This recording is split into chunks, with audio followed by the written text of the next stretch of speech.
Martin? All right.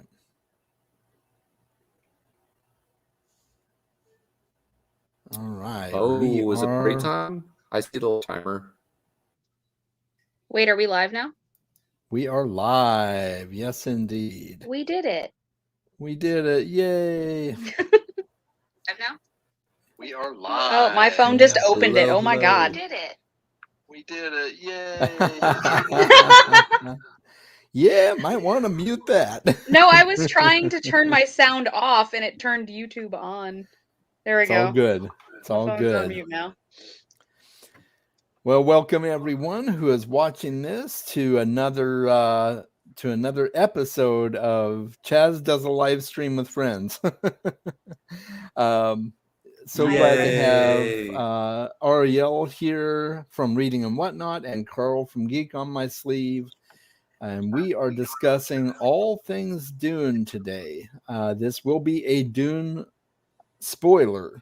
So if you've not read the book or seen the movie and you don't want to be spoiled, then you might want to turn back now and tune into it another time. But if you don't like mind some that. spoilers, Turn back now. have at it. We are all on spoilers today. I see we've got Harfoot here. Glad to have you aboard. Thanks for joining us. And I'm just going to give a couple of minutes here to let Ariel and Karl talk all about their channels, let you know who they are and where you can find them. So Ariel, let's start with you. I'm terrible at this. I talk about books and I don't know. I read whatever I feel like and then I talk about it. So I have graphic novels, a lot of horror stuff, some fantasy stuff, LGBT related stuff like that. Awesome. I'm so awkward. I am so sorry. It's quite all right. It only We're- makes it we're better all friends when we here. go live, right? So, All righty. hello. Karl, how about you? I co-host Geek on My Sleeve with my brother Pete. One of the things we enjoy doing a lot is the live streams like Chaz is hosting today. Typically every Sunday we will do a live book discussion of a book we read, geek out on it, get lost and distracted and go down different rabbit holes and tangents and eventually come back to the book that we were supposed to discuss. Which is always fun. Yes. Have a lot of fun with it.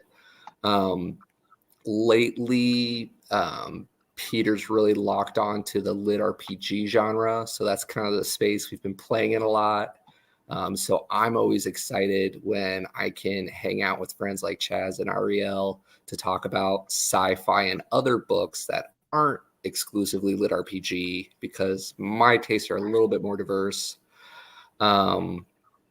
So yeah, I'm excited to geek out over Dune. It's one of my favorites, and yeah, can't wait to get into it. I think pre-screening we were having some diverse viewpoints, which is always nice and exciting because Pete and I tend to line up 95% of the time, so a little bit of different perspective is always fun. So yeah. You said he's your brother, right? Yes. Yeah. So growing up, did your viewpoints always Yeah. always so close? I'll claim them. Were your viewpoints always so close, like 90% of the time? I would say so. For most of stuff, probably, yeah. Very similar interests. Yeah. We did a lot of stuff together, so it made things easier to have a playmate that enjoyed a lot of the same stuff. The biggest challenge was getting him to learn how to clean his hands with the electronics. He could tell you some horror stories of getting sticky controllers from wanting to do everything his big brother did, eating stuff, and then you can't smash the A button because there's Cheeto bits or something in it. But That's yeah, fantastic. That's fantastic. Yeah, that's pretty cool and gnarly. Yeah. yeah, Especially since yeah. I know how hard it is to clean a Cheeto dust out of a controller. For a fact. Yes, Me. yes. All the struggles. Well, I am so glad both of you could join me today for the live stream. Karl, if I'm not mistaken, I think this is your third time reading through the book. Is that right? Oh, probably more than that. Oh.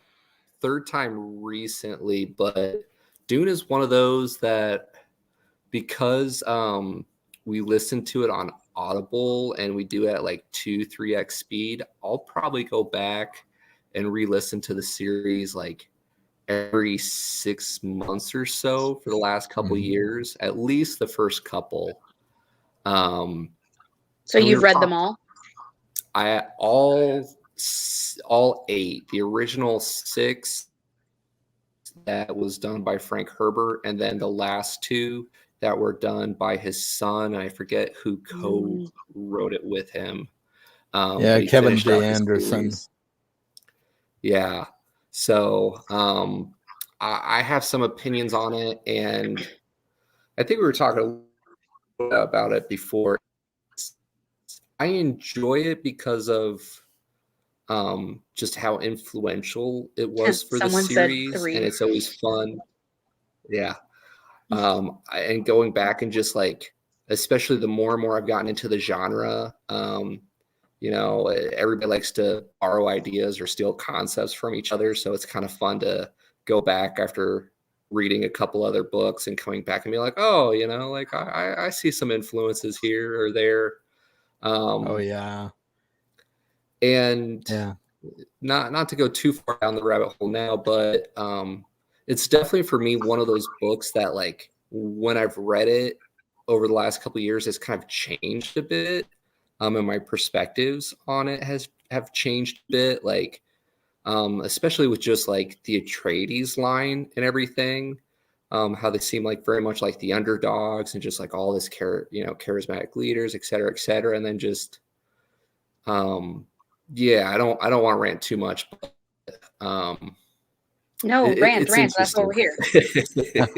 It's definitely one of those books that it's different the more you read it, I guess. But yeah, out of all of them, book 4 is probably my favorite. God Emperor of Dune. God Emperor of Dune. Yeah, I've heard that. Yes. I have not yet read the other books, but this was my second time reading Dune. I read it for the first time in my late 20s, and then you're not in your late 20s. I was about to say, what was it, like a year or two we ago? can pretend I am. I don't think any of us are in our late 20s anymore. A few other booktubers like Philip Chase and stuff. We joke around that we're the elder statesmen of booktube. There we go. There's a few of us out there. Hey, you're only 10 years older than me. I'll catch up to you. Yeah, right. Mike is here. Glad to have you, Mike. Yeah, hey, buddy. So he comments on my stuff all the time. Nice, cool. Glad such a fun little corner of the internet. It is, yeah. It's a real welcoming community. Yeah, that's one of the things I really like about BookTube. Well, the part of BookTube I'm on anyway is that people are just most of the time extremely genuine with you. So when you have a conversation with them, whether it be in a chat or in a comment, there's nothing fake about it. Now, I've come across fake comments. I've come across people like, "Hey, sub to you, bye," and then they unsub, and I'm like, "Okay, bye." Yeah, it does happen. That. I love that. I've made like you guys become like better friends than people I know in real life. Yeah. Yep. Absolutely. Yeah, people who actually read as much as we do and can talk about. A lot of people that I interact with in real life, they're like, "Oh yeah, I read Mockingjay in high school or whatever." And high school. Yeah, and that was it. Was that out when I was in high school? I don't know. I don't know when that came out. I read it, and I read those books in my like early 20s as they came out. We got Josh here Canada! from Canada. What's Woohoo! up? I'm What part reading of the first Canada are 3 you Dune in? books for the first time, and I'm currently 3/4 of the way through Messiah. Very cool. Yeah, that's awesome. And he also watched the movie. So yeah, also watched the movie. Nice. Good deal. Yeah, we'll be talking some about the movie too. Nice. Second time reading it too. Read it in the 90s. I noticed Paul's flaws more the second time around. Yeah, yeah. So I What don't did know that say? where. I missed it. Oh yeah. He noticed Paul's flaws more the second time around. I think I noticed them. I think I noticed them pretty well. I think I talked to you about that. So, Mhm. Chaz and I were constantly voice messaging back and forth while I read it. Hey, I'm not from Scarborough, but I'm there often. Um, but I talked to Chaz a lot during while I was reading it and just like asking him questions and bouncing things off of him because I'm like, what? Why is this? What am I doing? Why am I reading this? That was pretty much how I was until like midway through the book, and then I started to enjoy it. Yeah. Yeah, it's definitely one of those books that, I mean, there's some things that are more nuanced that doesn't really click right away always. And I think like Harfoot said, you know, Paul has some huge flaws, and I think at least for me, and I don't know how you guys feel, but for me, Paul's very robotic. Partly Yeah, because because of how he was raised. yeah, because of how he was Yeah. raised, and so he's not the most personable of teenagers. Mm-hmm. So you know, not only was he trained in the Bene Gesserit methodologies, but he was also trained as a mentat. So between the two of those, you've got a very wooden personality. Yeah. I don't know what you guys thought about that, but I thought that was really interesting, the way that they've kind of genetically bred this stuff into him, and yet he comes out as more a machine than a man. I think that was purposeful though. Mm-hmm. That was extremely purposeful, not just because of the you know, him being like not being, but well, yeah, being. How do I word? How do I word? I'm sorry. But like when he from coming from Jessica and you know her choosing to have a boy instead of a girl for you know the love of her life and then being raised to basically be magical and rule something Mm-hmm. like what kind of person could you bring out of that being when you're trying to be raised both ways? It's like at the can we talk about the movie a little bit in this Yeah, aspect? absolutely. This So is at the beginning, full on at the spoilers for book and movie. So so at the beginning of the movie, when he sits down to breakfast and he's like, "What did he want? Water or wine? I don't remember what he wanted, but like, hand me that." And she's like, "Make me and use your stuff." And I was like, he was robotic in that too. mm-hmm. Like, I think that was perfectly portrayed of his attitude and his just the way he moved too. Yeah. Mm-hmm. I think in the movie Paul actually showed more emotion than he did in the book. Maybe, yeah. Yeah, especially that scene when they were in the tent and he just kind of came all apart. You know, why did you create me like this? You know, type of thing. But The scene where he takes the test and he's got his hand in the thing. mm-hmm. And like I think there was more emotion on his face than I imagined in the book. Mm-hmm. Definitely. So I think the actor did a pretty good job. I think so too. Got a few comments here. Yeah. Enjoyed the new movie, reading Dune Javar. Messiah now. What's that, Carl?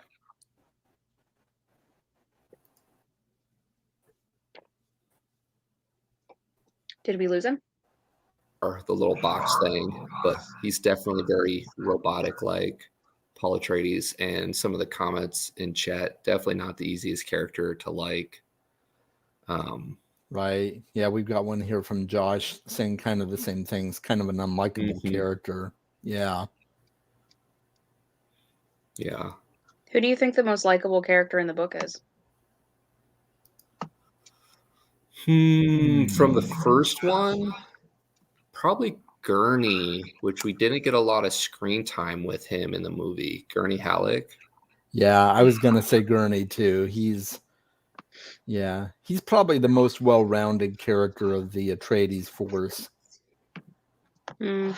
Duncan too, although we don't really see much of Duncan. He's not a big character in the book, except like right at the very, first quarter of the book.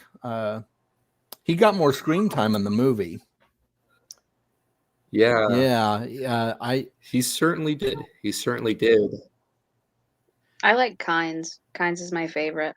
Yeah, Kynes is a very cool character. Kynes is my favorite. Book Kynes. Yeah, they really downplayed the role of Kynes, I felt, in the movie. They sure did. I wasn't expecting that because Kynes played such a big role at that, beginning half of the book.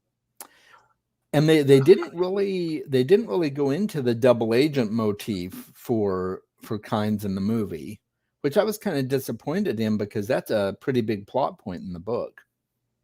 Well, not only is it a pretty big plot point, without that plot point, the entire rest of the book would fall apart.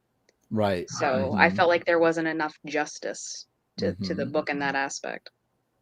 Did you have any thoughts on that, Karl?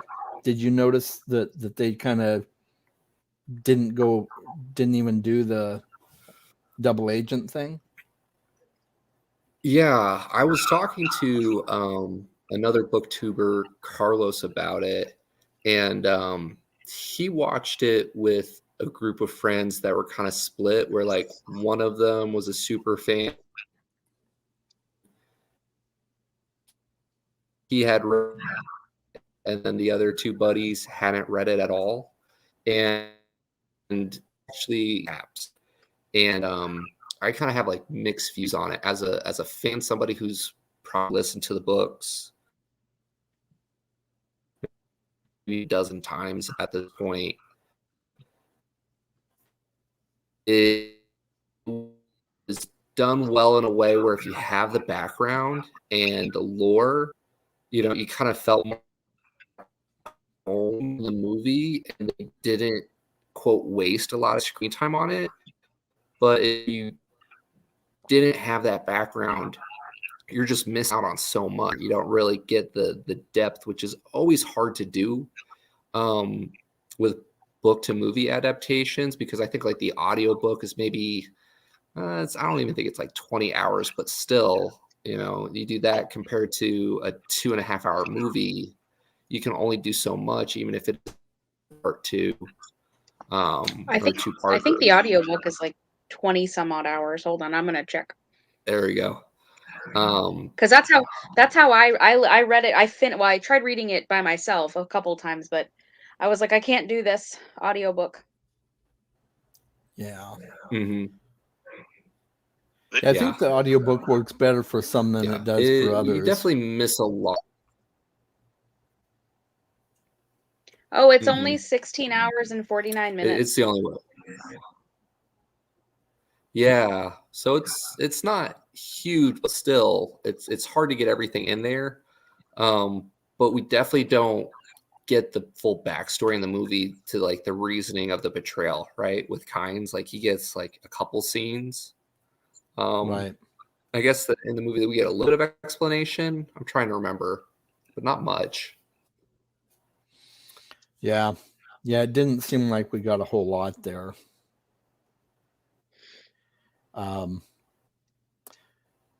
Another thing that I thought was really key to the book in terms of setting up the new dynasty on Arrakis and everything like that was the dinner scene, and again, that's something else they left out of the movie.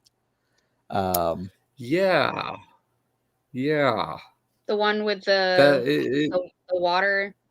Yeah. Mm-hmm.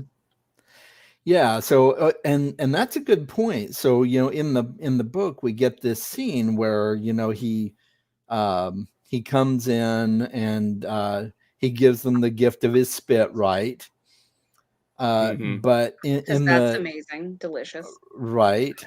But and in the book, in the movie, you're just kind of left wondering. So if you're coming to the movie for the first time, you're like, okay, why is this guy spitting on the floor?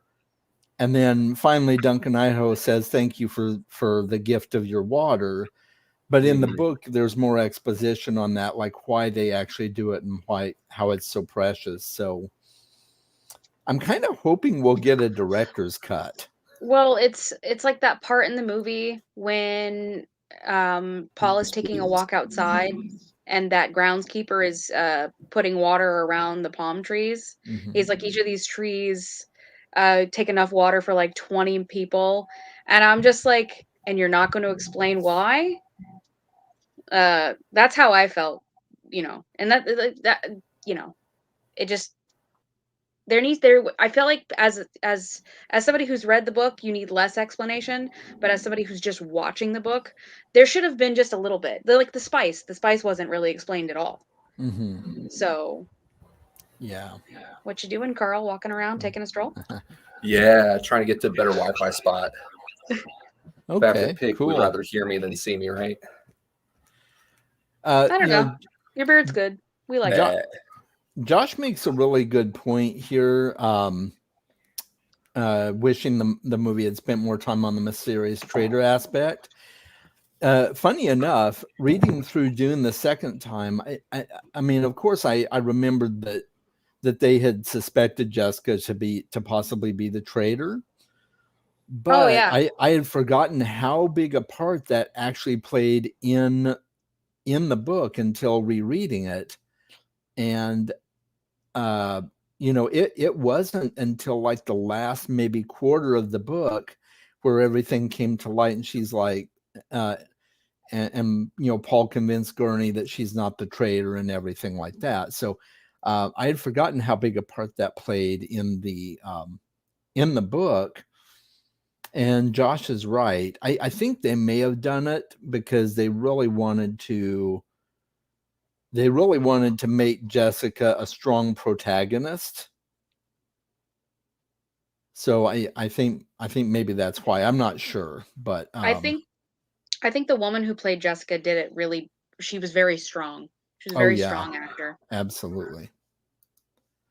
Yeah, Mike, I wish they would have spent more time on Jessica. I'm the same way, Mike. She was a great character, and I think the actress portrayed her fantastically. But I wish there had been more time with her. When you say you wish they would have spent more time on Jessica, do you mean like showing her on screen or developing her character? At least for me, developing her character, I think she was much more developed in the book, which you can do in a book. So yeah. Of course, we don't. Oh, go ahead. Oh, I was just going to say, for me, I felt like Jessica was probably not as close as some of the other characters. I know they were really trying to get across like her being a mother. Yeah. But she didn't feel like as, I guess, Bene Gesserit for me. Is it because she seemed weaker? I don't know so much like weaker or vulnerable, but I remember like in the books, just part of the being a Bene Gesserit is like about the control, right? Of like just having everything in check. Yeah. And I know like when Paul is getting tested in the beginning, like that's a really trying time, and like the emotions and everything. I remember in the book, like that was such a big thing for her to be like showing so much emotion. But then I felt like throughout the rest of the movie, she still was very expressive, which is fine. But I guess I'm curious your guys' opinion on it too.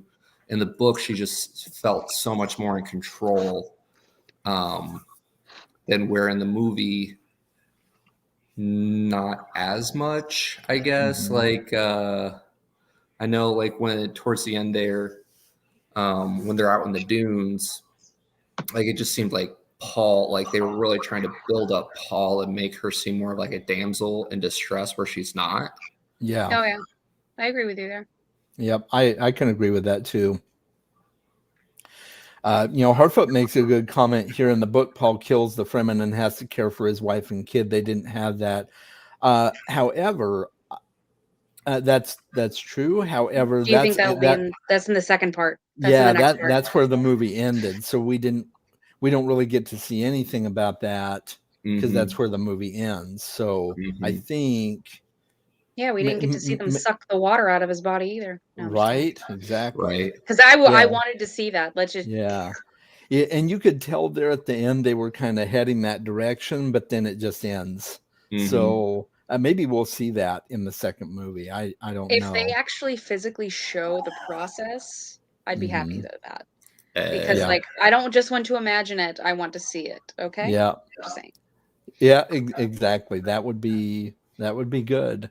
I'd be curious to see how they present that on screen. Yeah, so a lot of plot points were we didn't even get Gurney with the Balisette, not even once. I mean, I wish we got to see more Gurney. Yeah, he did. I watched an interview with him. He did film a Balisette scene. Okay, but maybe it'll be in a director's cut. Who knows? Maybe it didn't make the cut for time constraints, or probably, yeah. Well, because the Balisette was a big part of the dinner scene, and they just cut that completely. So, yeah, maybe we'll see. But I just feel like the movie could have been. It doesn't even necessarily need to be shorter, but there are certain aspects that they could have just cut and spliced out to where they could have added more content, more actual story. So. Yeah, absolutely. So going back to the book for just a little bit. So Ariel, what was your initial? Because Carl and I have both read this a couple of times at least. Carl more than me actually. But what's your impression of Vladimir? I want to say Harkonnen, but they call him Harkonnen in the movie. Actually, I think the audiobook does too. Oh, okay, yeah. You're gonna have to remind me who that was, because I feel like I don't remember now. Oh, the Baron's the main bad guy, the big heavy guy. Yeah. Yep. What did I call him? I think I called him the jack off when I was talking to my cousin. Yeah. So my cousin, she's read all of them. And the whole point I wanted to read the book in the first place was because she really wanted me to read her favorite book, which is Dune. She told me that I don't have to bother with the rest of them, but just read Dune. And yeah, I think I think that's what I called him for short. Because all the names in the book, I can't remember half of them, to be honest. I'm just like, who? Like, I literally have, I can't get up because of my setup, but I have a paper where I wrote down names and my nicknames for people. Yeah. Pretty sure. So yeah, I think he's a jack off. Yeah. Very cool. He's an interesting character. He's definitely very much a grandstander, right? He's a peacock. He's a peacock. Yeah. He likes to show off. He likes to have his little boys. Which is disgusting. Yes. Yeah. He's just, he's the epitome of just this evil person. Yeah, but the whole little boy thing is a downfall later, though. Yes. Oh yeah. A whole big downfall. Which honestly, skipping way into the book, but that was so satisfying for me. Yep. Like, I was so satisfying. I was like, yeah, do it. Yeah. Yeah, that was good. He's the bad guy. I feel like in the movie adaptation they did a good job with him, because he's supposed to be that glutton, right? Like, and you definitely get to see it. You get to see just how evil he is, and how much he oppressed the Fremens and just like trashed the planet. And again, that for me, like, that's where, like, the more and more I read the series, like, the Atreides and the Harkonnen seem so black and white in a lot of ways. But the more I read it and kind of like look into just like the politics, and then you have like the Bene Gesserit and just like people manipulating situations and everything. It's not so like black and white. Like the Harkonnen are still evil, but Atreides, especially like the further you get into the series, the more you read it, like it's almost kind of like a warning against overly charismatic leaders. Though we don't get to see that as much in book one. But yeah, I thought they did a good job with him in the movie. And they just got like so many big names for this movie. Yeah. I They was really so did. surprised on how many big names are in the movie. I Mhm. was like, "Oh my God, Jason is in this movie." He's the only man that I think is relatively attractive, and I think it's the hair. Honestly, it's the hair. He got It's rid the of so hair. much of it though, He right? did, yeah. He's clean shaven for this one. Yeah. Yeah, I there just were points in the movie where he had a little bit of a growth there, but yeah, for the most part, he was clean shaven. Yeah. I'm a barber, y'all, so hair and beards, like that's all Eh, that matters to me. there you go. So, but you know, he played the part really well. And I thought that he like it's really I like to see him in actiony stuff. Like I don't think I've ever seen His him in fight anything scenes. that's not actiony, but I was just gonna say that those fight scenes though were because like I said before we started filming, I got bored, so I watched it at home, so I started scrolling through my phone, and what caught my attention back was a fight scene, and I was like, do it. Like Yes. if you can't tell y'all, I like violence. Um, Yay, violence. yay to violence. I'm Yay. not violent, but like I'll watch it Right? and read it. There you Yeah. go. Same here. Yeah. Yeah. Yeah. It's really good. One thing that they didn't really, I'm trying to remember if they did mention it in the movie. I don't think they did, and maybe they will later on in the next movie, but I know the original movie, it never even came up. I still haven't seen that. And that is the bloodline. So you know, I don't think they did. yeah, I I don't think they mentioned did. I mentioned before this is going to be all out spoilers. So here we go. What do you guys think about? You know, we talk about how evil the Harkonnens are. Well, Paul and Jessica are Harkonnens. I'll let him go first. I was about to say I remember the first time reading it, what a big revelation that was, right? Yeah. That was me. Yeah, because Jessica is his daughter, right? And then Paul makes Paul his grandson. So like here we are, like the you know, Mr. Evil ends up being Pappy. Was quite the shock, right? Yeah. So that was definitely a mind-bending moment. But it also sets up for, you know, don't want to get into spoilers, like some future, you know, foreshadowing of potential issues, because like not only the main Atreides, but like so much of what binds people to the Atreides is the fact that they're not the Harkonnens, or like they're the rivals of the Harkonnens, right? I think Gurney lost some family to them, and maybe even lost some family. I can't remember exactly. So then here you have the heir who is part of the Harkonnen bloodline. So, bum bum bum. Yeah, and that would definitely be something that they maybe want to keep hush hush because of. Oh, you know, hell yeah! I would say keep it hush hush. Yeah, that could cause too much political turmoil and bloodshed, and It made me think of like the whole like Queen Victoria's children all being married to their cousins and how all royalty are like cousins. That's what it made me think of immediately when I read it, and I was like, "Oh no, they're not." I had like a full on like because I think I was washing dishes or cleaning, vacuuming or something, but I had to like stop it and compartmentalize what I just read in order for me to continue listening, because I was like, no, because it changes everything. yeah, It changes it does. literally everything.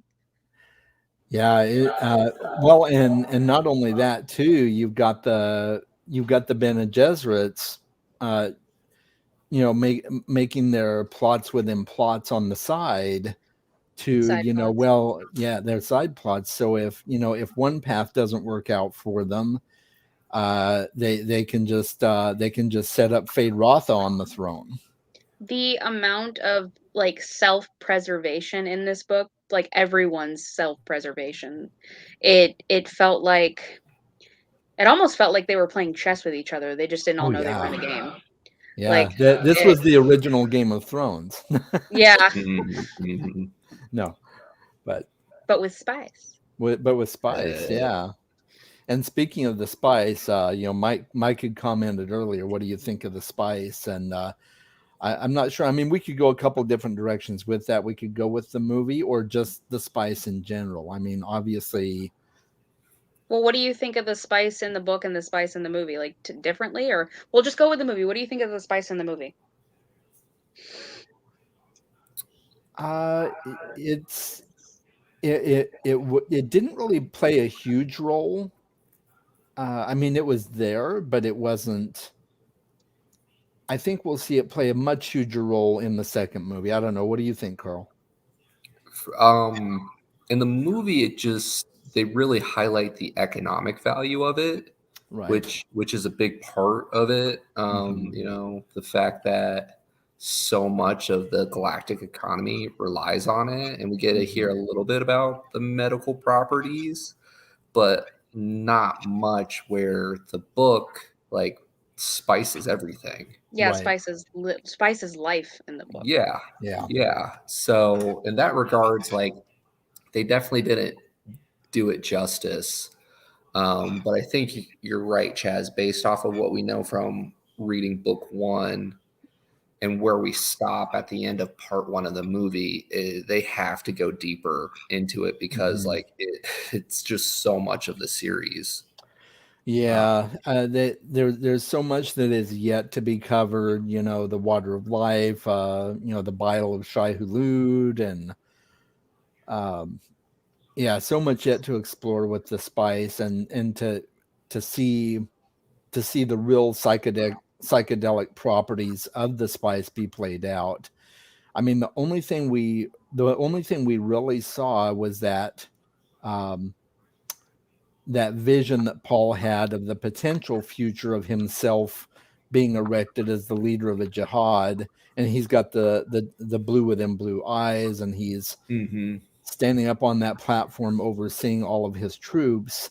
Mm-hmm. And that's really the only indication we get in the movie of what the future holds, uh, to do Can with we the spice. So can we talk about his like foresight? yeah, Yeah, let's do. because his foresight was one of the better for me reading, listening, whatever. For me with the book, his foresight was something I looked forward to finding and to Mhm, seeing if it was true. mhm. I really liked that. And he was spot on like 90% of the time. Oh yeah, yeah, definitely. Even before he went to Dune or Arrakis, right? Hmm. And then, gosh, I'm trying to remember where do we leave off at the end of book one, just so I don't Um spoil it, because we go and we At the have end of the first Dune book, the whole right. Are we We talking about the movie basically now? Or are we talking about wait, are we talking about the end of the movie or are we talking about the end of the book? the end of the talking about book. the end of the book. The strings through the end of the book, right? Just so I don't. Yeah. Yeah, so at the So very end it's like uh what's his name dies. God, can't remember his name now. We have the face off with the Harkonnens, right?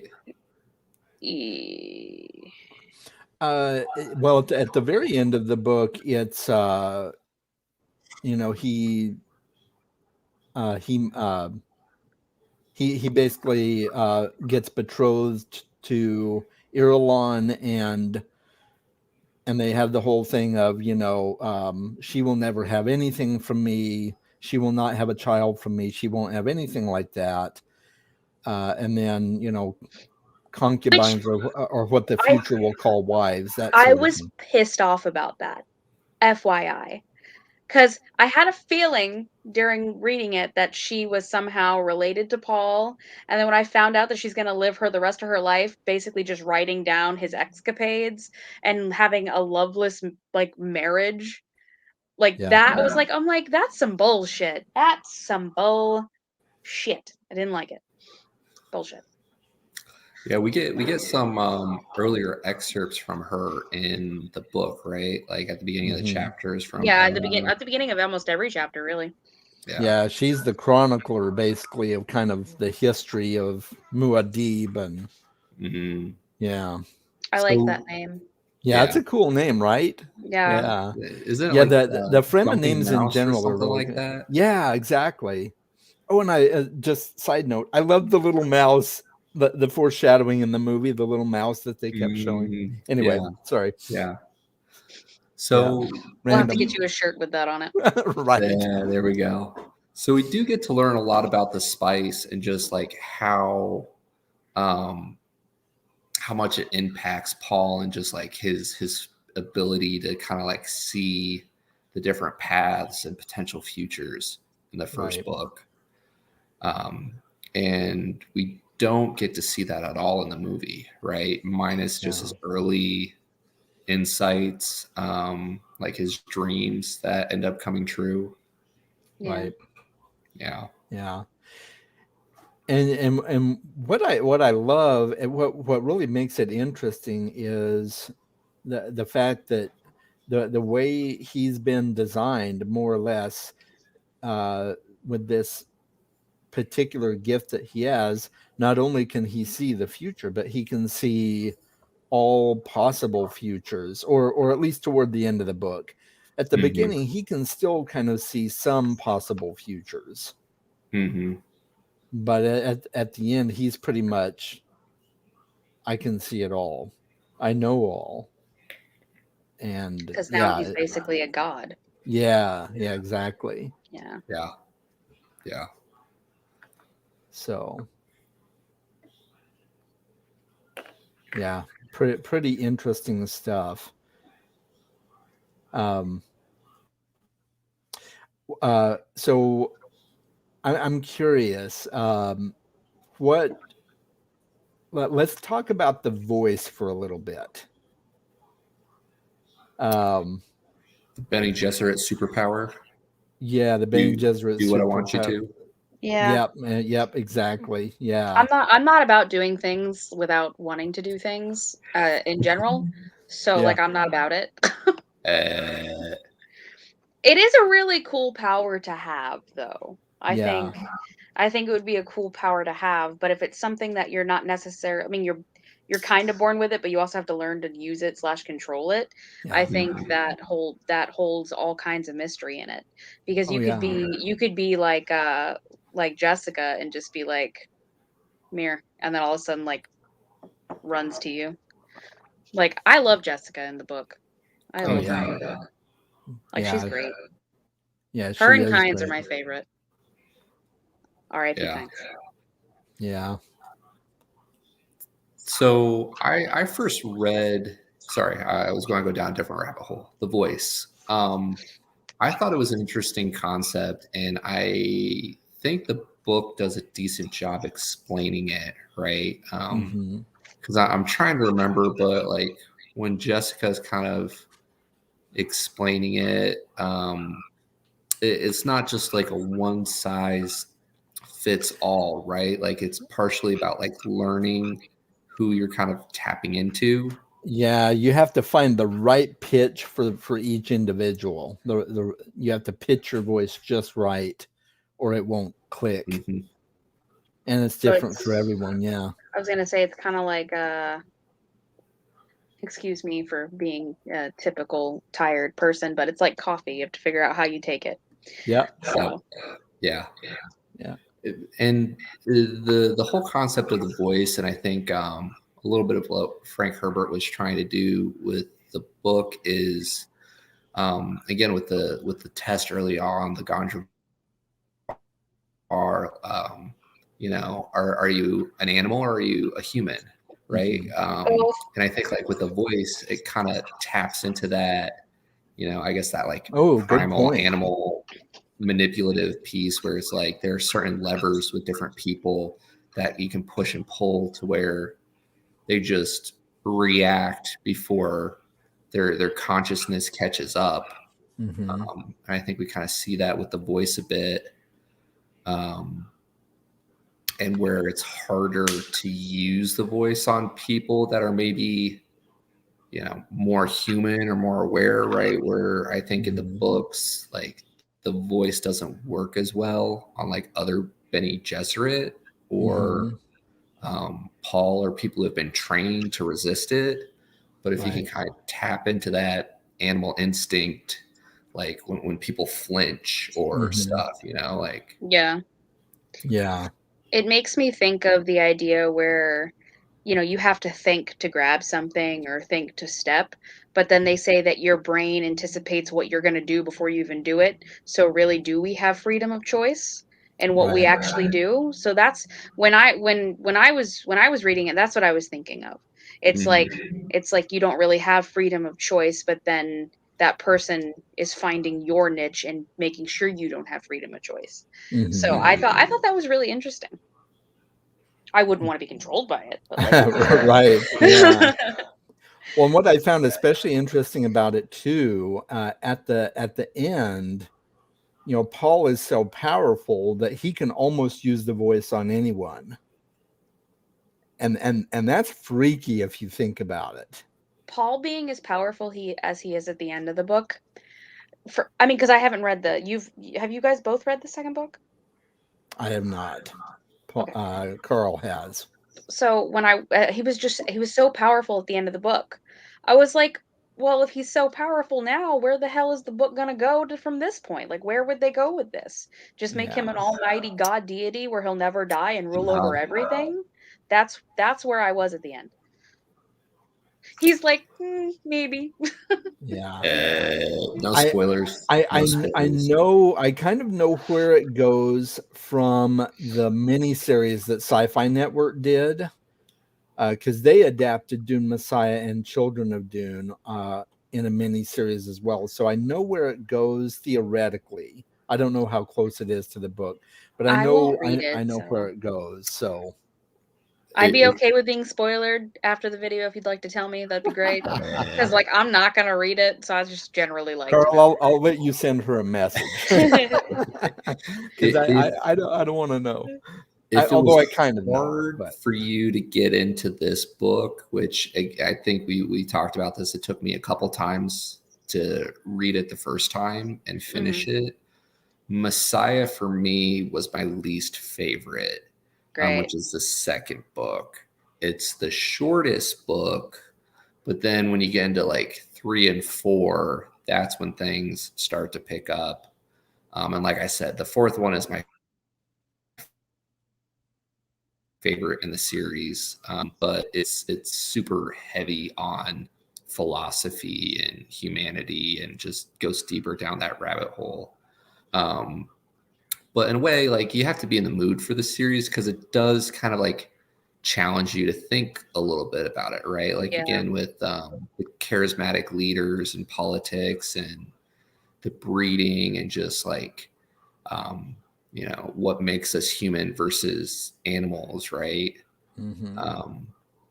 So we wear pants. That's what yes, does it. Right. That is the distinction. That is the distinction. Well, I am definitely planning on reading the rest of the series soon, starting probably beginning of the year. I'm going to hit Dune Messiah and go from there. So, well, don't hit it too hard. Nice. I'll try not to. Yeah. Well, I think because this is the first time that I've read it, I don't know if I'll go back to it. I do own the audiobook, so I might one day. But for me, it was because of everything going on in the world right now and all the politics all over the TV and my phone. It's just like I was drawn to it because I wanted to know what was going on. But I was also like, I'm mentally tired enough as it is. Do I really want to be in somebody else's political stuff? Like we've already got our own. Right. Escape So all that. Yeah, I read to escape. I don't want to read into somebody else's political drama. So so that was kind of annoying. But other than that, I mean, I enjoyed it. I gave the book itself 4 stars. Like, I liked it. Mhm. I liked Paul's sister a lot too. I thought she was Oh badass. yeah, and we should definitely talk about her. I'm gonna get to a couple of comments here. The many possible future paths is an interesting and unpredictable aspect of Paul's presence. Yeah, Yep, totally agree, totally Josh. agree. It's very unpredictable, and I think that's what makes it awesome and yet frightening as well. Well, Mhm. another to go along with what Josh said, it's unpredictable, but that also kind of helps him with his godliness It does. because it helps that along really well. It does. And then Mike, yep, Mike's our transition. What about Paul's sister? So, yeah, I've always pronounced it Alia, but it could be Aaliyah. I I don't thought know, it was but Aaliyah. yeah, That's how they maybe say it it in the is. audiobook, Aaliyah. The Aaliyah Okay, says yeah. audiobook. So I'll just say Aaliyah then. It's I've been schooled. Well, the audiobook says Aaliyah, and then I thought of of Aaliyah the hard with singer, names. who is Mhm. dead now. Yeah, she's dead now, right? Yeah. Yeah. R.I.P. Aaliyah. But her birth, like not just her birth, but like her before, whenever she was just like in Jessica, and Jessica went Mhm. through the ritual, and she's like that must have been so traumatizing for not just for her, it was traumatizing for me to listen to. I was like, that poor baby. Mm-hmm. Never having that innocence, right? Yep. Like she pretty Yep. much woken and had how many countless generations of memories just come into her. Right. Um, Yeah, she She's basically basically has she's a walking memory bank. she has all the Bene Gesserit knowledge and but everything. she still had the body of a kid, right? Like, and like everybody wants to feel included, especially at that age. And then trying to remember, it was with the wife of the man he killed. I'm drawing a blank on names. That That's pretty okay. much I can't becomes like remember her names. advocate, right? But yeah, I don't know. It's such an interesting character to follow through this series because you just feel for her. You do. Well, for her when she's little at the end of this book of Dune, and they were creeped out by her because she was speaking like an adult but had a toddler's lisp, and I was just imagining this little kid trying to get her point across and nobody listening to her and people being afraid of her, and my heart broke for her because Mhm. like you said, she just wants to be included, but she's also, I'm not going to say smarter than the adults around her, but she's she's definitely more aware than they are. So there are things that she could help them with or do better, and they're terrified of her because she's not right. Right. Right. Mhm. Yeah. Yeah, she's definitely a little firecracker though. Just uh and interesting that it's interesting to me that Jessica went ahead and did the ritual knowing full well that she was pregnant. I honestly thought the baby was gonna die. Like, I was Yeah. surprised the baby Yeah. didn't die. Because like, for me, I was like, oh, she's sacrificing her unborn child to do this, and then everything just went to shit. So baby Mhm. lived, but baby weird. Yeah. This book is a lot of like impossible choices, right? And I Mhm. think for Oh, me, when I read totally. it the first time, like that was something that kind of like hit home with me. It's Mhm. definitely a book that makes you stop and think, but it's just like one impossible choice after another impossible choice. And that's definitely right. Like she's the rebel within the Bene Gesserit, not doing as she's told, but then she turns around and is constantly like backed into a corner, knowing that she can't save the love of her life, doing everything she can to save her firstborn, Mhm. put in impossible situations with her secondborn, like stranger in a strange land. The father of her children just died, like doing everything she can to protect one, forced to choose. Mm-hmm. Yeah, yeah. It's Her not a happy story. No, yeah, it doesn't. her love for Paul is so revealing of her personality. I mean, she's got to be strong, but she's also she's like Mama Bear times 10 with Right. powers. I think like her character in general, I don't know what she was like obviously before a mother, talking about her like she's a real person. But I think for just her personality, I think maybe becoming a mother, especially to a son instead of a daughter, made her an even fiercer person. Right. Mhm. Yeah, probably so. And there's probably good reasons why she's not a full Bene Gesserit, or at least she wasn't at the time the book starts. Yeah. There was obviously something that they probably obviously something happened there where Duke Leto married her for political reasons, or not married her, I shouldn't say, took her as concubine for political reasons. But then later grew to love her, and they wanted to have a child together. And so, For political reasons. right. Yep. So it's just interesting how that all developed. And so there's probably a sense in which she was shunned by the Bene Gesserit order for how far she had gone in that relationship with Leto. I think I really liked his character too. I I did liked him. too. I liked him too. I thought he was, he like Carl said earlier, like impossible choice after impossible choice, and the circumstances he was put in were just astronomically bad. Oh yeah, absolutely. It was definitely a no-win situation for him. It was a no-win situation for everyone. Yeah, yeah. The tooth. Oh, the poison tooth? Yeah, the poison tooth. The poison tooth. Yeah, that was. Uh, I love that. That's one of my favorite parts in the book, and they did a good job in the movie with it too. I would be afraid to eat anything for fear of accidentally poisoning myself. Right. Well, luckily he was in no condition to eat. Yeah. Yeah, very true. He was Very true. he was very drugged. So Yeah. yeah, he was very drugged up. So there was no no eating for him. But yeah, that was interesting that with what's his name? Which The one? There's a lot of the them. the Kinds. the guy with the hermetic conditioning. Isn't it kinds? Dr. Yue. Yeah, Oh, I was gonna you. say no, it's not Kynes. Dr. Yue. He is in such an interesting position because nobody has ever forsaken their conditioning before. Right. Soup But doctor. yeah, suit doctor. So I mean, it takes something pretty horrific and personal to make him turn traitor, right? What about the way Kynes dies? What do you guys think about that? That was super emotional for me.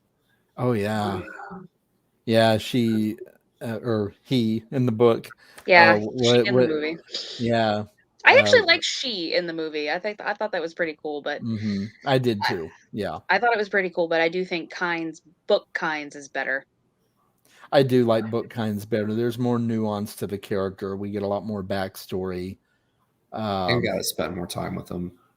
Yeah, Way more time. Yeah. yeah. I thought that character was really cheated in the movie. Yeah, she was, and I think I think, and this is just a rumor. I don't know this for sure, but I've heard rumors that they're kind of setting her up as the mother of Chani. And that's What? kind of why they made her. Well, because obviously Stilgar had Stilgar was with someone who gave birth to Chani. So we're never really told who. So I heard that they may have been setting Kynes up as possibly the mother of Chani. I don't know that for sure. That's just a rumor Yeah, I but heard. that wouldn't make any sense to the story. That would make zero sense. It Yeah, would make negative 0 sense, and that's not even a thing. yeah, I know. It'd be a little weird, but I don't know. yeah, not unheard of when they do adaptations, right? Sometimes Yeah. they try to use some of the characters to help cover I don't like it when the they do battery that, that they're though. trying for. I don't like it when Yeah. they do that. They should stop. I don't know. Well, Chani. I liked Chani in the books. I did too. I like her in the movie. I think the actor, what the heck is her name? I don't know her name, but the Zendaya, is that her name? Zendaya, yeah. Yeah, I thought the actor who played her was great. I thought Oh, yeah. she was I thought it was a great portrayal. I thought she was fierce. Mm-hmm. I thought she could kick my ass, which is what I wanted. So it's like, you know, Oh yeah, it's very clear. It's very clear she could kick Paul's ass. it's very clear Probably. she could probably kick everyone's ass. Yeah. Like I see, I thought she was great in the book, but I do think, like, in the book their relationship, I think, moves a little too fast. And like I was telling Chaz when I was reading, I'm like, this is a love story. No. But like it just moved too fast. And then we Yeah. went like into the future and they have a child. And I was like, why? Why is this is a thing? I'm not saying love stories are bad, but like, for what's a book I can reference? The Night Circus. There's a romance in the Night Circus, but it's so small it doesn't really, do anything to the story. But Right. then the back half of the book becomes like a love story / a fight story. And I'm just like, if I want to read a romance, I'll read a romance. Mm-hmm. Yeah. It's something that I often have to remind myself when I read books is, I think we talked a bit about, we hopped on and went live, like the era that it came out, because this book is approaching like 60 years old now, right? Like it first came out in the 60s. I'm gonna look it up while you So talk. definitely influential for the whole sci-fi series or genre. But yeah, like I'm with you guys there. Like some of it seemed kind of rushed and but I don't know if like Frank was just trying to hit the magic formula of, all right, like let's get our romance, let's get our violence, let's get our space drugs, and now we have a party. So, and then violence, and then violence. Yeah. Space drugs and Political violence. intrigue. Yeah. Well, so it came out in August 1965. Okay. None of us were born yet. Yeah, he was probably trying to work everything in there. And guys are notoriously bad at writing love scenes to begin with, in my experience, and I've heard other people express that as well. I don't know what it is, but most male authors are not good at writing love scenes for some reason. But I thought it was good for what it was. Josh makes a good point here. She brings some humanity to Paul's otherwise robotic presentation. She does. She really does. Yeah, she definitely played to enhance his character quite a bit. Yeah. And so I think that's also fitting as to why she is the true bride to Paul. Yeah, even though he's got Princess Irulan. I know. Yeah. Yeah. Read book 2 to find out more about I probably won't. Just tell me about it. I do know this much. Well, and maybe I shouldn't state spoilers for anyone else on the stream who hasn't read it. Cover your ears. I did read the first few chapters of Dune Messiah, and then I ended up putting it down at the time and never went back to it. But I do know that there is a contraceptive drug involved. Great. So they basically, I forget, what was it, Carl? It's in her food, right? I think so. Yeah. Yeah. Yeah. yeah. But that's as far as I got into the book. I wasn't very far. No So. Nuva rings for Princess Irulan. It's such an interesting setting too for the series. I think like Yeah. that's part of what kind of drew me in, because we're at the point where technology got out of control, right? Mhm. And then now we're kind of in this pseudo post-apocalyptic, like we have the Spacing Guild, and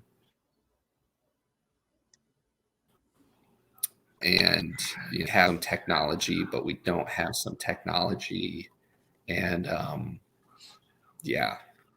What Very about interesting. what do you guys think about their suits while they're on Arrakis in the movie? Do you think The still those suits. do you think that they were portrayed well? Do you think they looked better than what you imagined, than what the book portrayed? Do you want to go first, Chaz? You want me to? Go for it, Carl. Yeah, I'll go next. I'll go last. I think it was some movie magic. There were several points where I was like watching the movie and kind of like just shaking my head, where it's like, this isn't practical, right? Like Nope. here we're supposed to make sure we don't lose our moisture, but let's all just chill around with our mask down and all this other stuff and everything. Yeah. So yeah, they looked cool in the movies. Yeah. Yeah, it did. And Carl and I have seen still suits portrayed before with I don't know if you saw the miniseries on Sci-Fi, Carl, but in the No, I haven't. I want to watch it, but yeah, yeah. it's good. It's a well done adaptation. The some of the costuming choices were a little wonky, but it's good. But yeah, the still suits I thought were portrayed well. I liked it. It was kind of funny. I liked how they in the movie how they left out part of what it recycles. They talked about sweat, they talked about urine, and they left it at that. They didn't talk about the fact that it recycles everything. Everything. So that was when reading it. I talked to Chaz about this too, because I think he was the only one I knew that read the book at the time. I was like, I'm not wearing that. I'm not, Right. no, I'm not going to let it recycle like everything that comes out of my body. That's Yeah. like, When it's a matter of survival, you may be surprised at what you'll wear. listen here, okay? As a woman, there were certain aspects of that I was thinking about, and I'm like, I'm not drinking that. I'm not doing that. Everything. Right. Nope, not Well, doing that. Nope. Like there's no. I'm not there doing are that. filters, I'm So sure. Yeah. there better be. Right. Yeah, there better be. Oh man, that's the truth. For me watching the movie, I was like, aren't you guys supposed to be covered up like all the time with shit shoved up your nose and stuff? Like you're not supposed to be able to be out like this. And Right. I thought it was, I mean, obviously it's a movie and they want to make it look cool, but I thought it looked like it was more for fashion than it was for practicality. And that was the thing in the books, that when they talk about putting it on and how Paul just instinctively knew how to like strap his boots together and put it on. And it was one of those things, it was like everything's supposed to be sealed. You are hermetically sealed human beings, and it wasn't like that in the movie. And I was just like, why would that one major point of being on a desert planet be left out like that? Right. I was like, why? Yeah. Spend all that money on an acting budget. We want to see Jason's face, right? We don't want to put him in a helmet. At least put him in a helmet. At least they kept it accurate at least they kept them clothed in the fight scene, because they had the fight scene in a different location in the book than they did in the movie. Because in the book, Paul is completely stripped down with just his underwear when he fights Jameis. But then in the movie, was it Jameis or Jameson? Jameis. Yeah. Okay, because I guess in my head I call him Jameson. Yeah. It makes sense. We're used to hearing Jameson, whiskey. It's all good. Hey. But Well, see, that yeah. was one of the things in the book. So in the book, they talk about how Paul's used to fighting with that like full body shield, and Mm-hmm. how like he doesn't want to kill anybody. Mm-hmm. But in the movie, I was like, he wants to kill him. Look at his face. Right. Like, like I was like, he wants to kill him. Like he may not really want to, but like he wants to. Right. So I don't know. Yeah. Yeah. So maybe now he'll end up with Jameis's woman in the next movie. I mean, he gets her anyways, Yeah, technically. he does. But Yeah. like So as like a servant or a slave or whatever. Harfoot says, I like how Dune shows how corrupt humanity can get the more advanced we become. Yeah, I mean, haven't we proved that already? yeah, we have. Well, and even, Josh makes this comment too about the distrust of computers, and that kind of all plays into it. Humanity created the computers. They wanted to kind of play God and create these AI, and then what was it?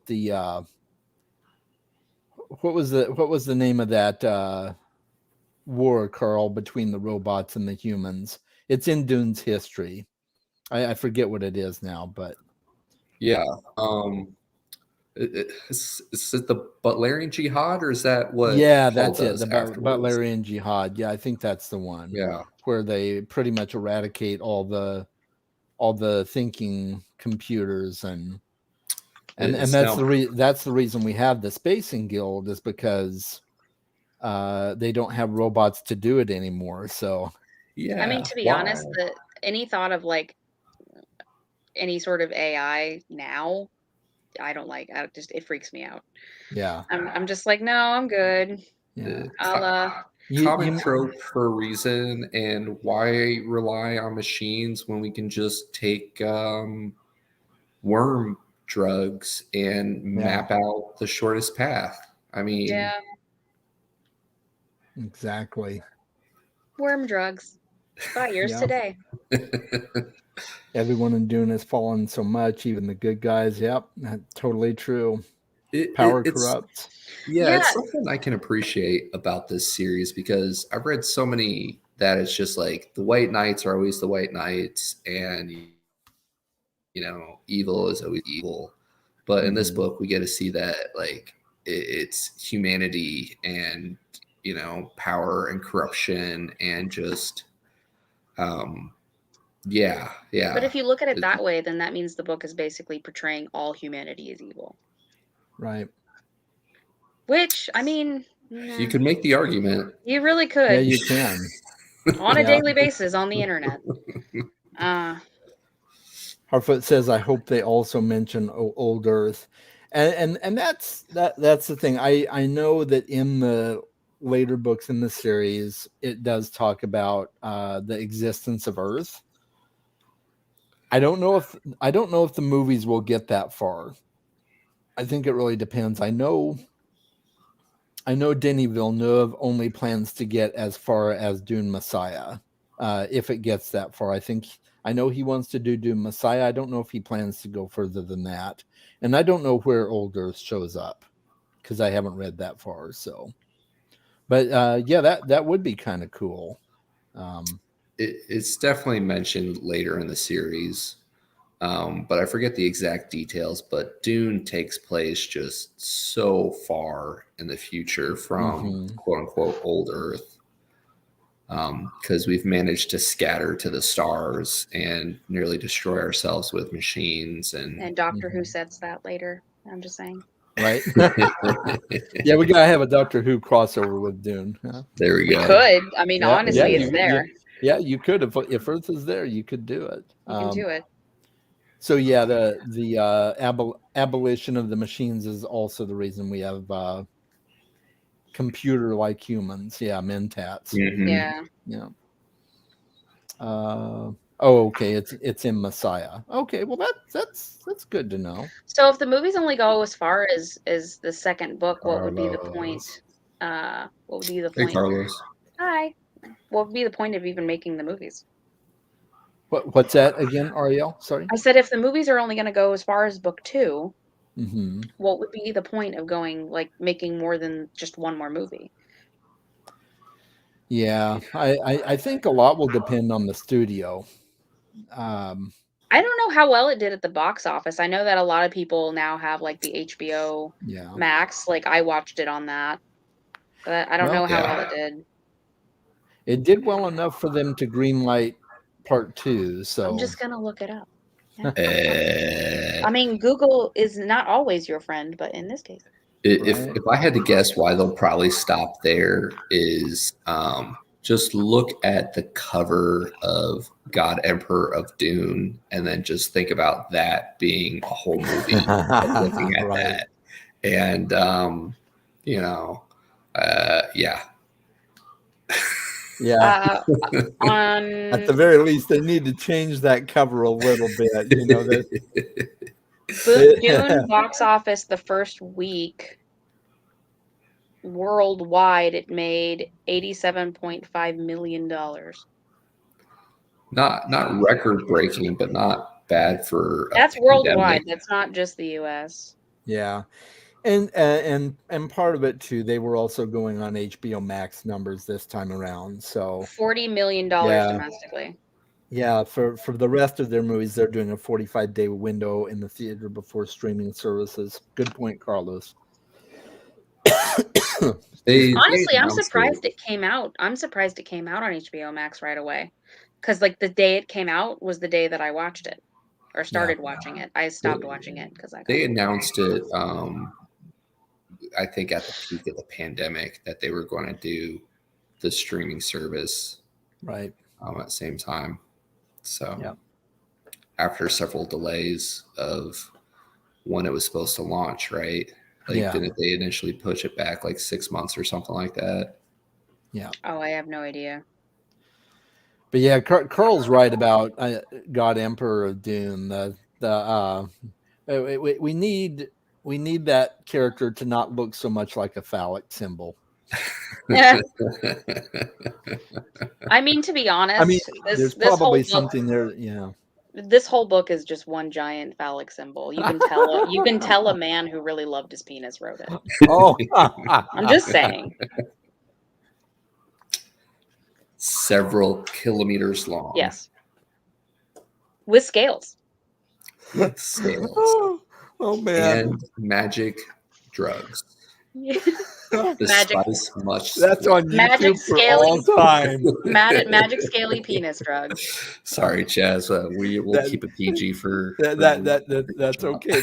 You know, my channel is not set up to I be made never for kids. promised It's okay. PG. That was never something I said. Yeah, no, yeah, we can't keep it G.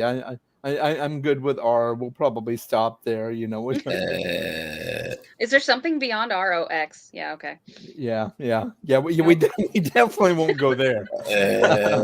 That'll be on Chaz's other channel. Stay tuned. It's called Cha-Cha-Chaz. Oh my gosh, that's hilarious. Oh, cool. Was there anything else that really stuck out to you that you guys wanted to cover, talking about the book or the movie?